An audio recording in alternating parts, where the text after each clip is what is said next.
How many of you have experienced sexual abuse in your life? Can I just have... Wow, so that's like two-thirds probably? Two-thirds probably of our room. There's over 100 people here, so that's quite a lot of people, isn't it? Now, a lot of times we ask ourselves, well, how did that happen to me? Well, how it happened to us is that our parents did not resolve their sexual injuries. That's how it happened. And the reason why that happens is like that is because when our parents don't resolve their sexual injuries, they actually attract events to themselves which cause them to trigger those injuries. And for many of our parents, they've also been abused sexually, or they have sexual shame issues to work through, or sexual guilt issues to work through, and so forth.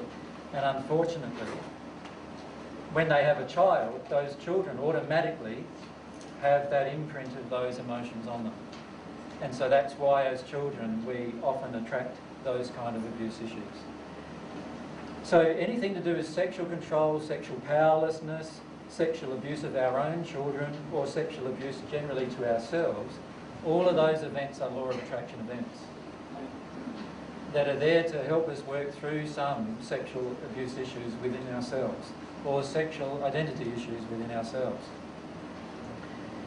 Unfortunately, because there's a lot of spirits involved in the whole process, often what happens with sexual abuse is spirits get involved in the sexual abuse process.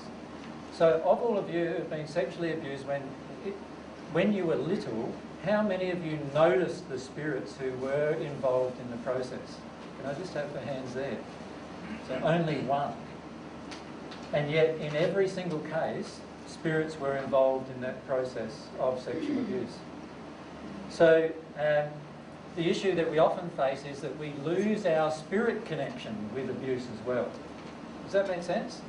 If you feel the person going into a different state, the person who's abusing you going into a different state that's actually influenced by spirits, what happens is you will also become very afraid of feeling what those spirits are feeling as well.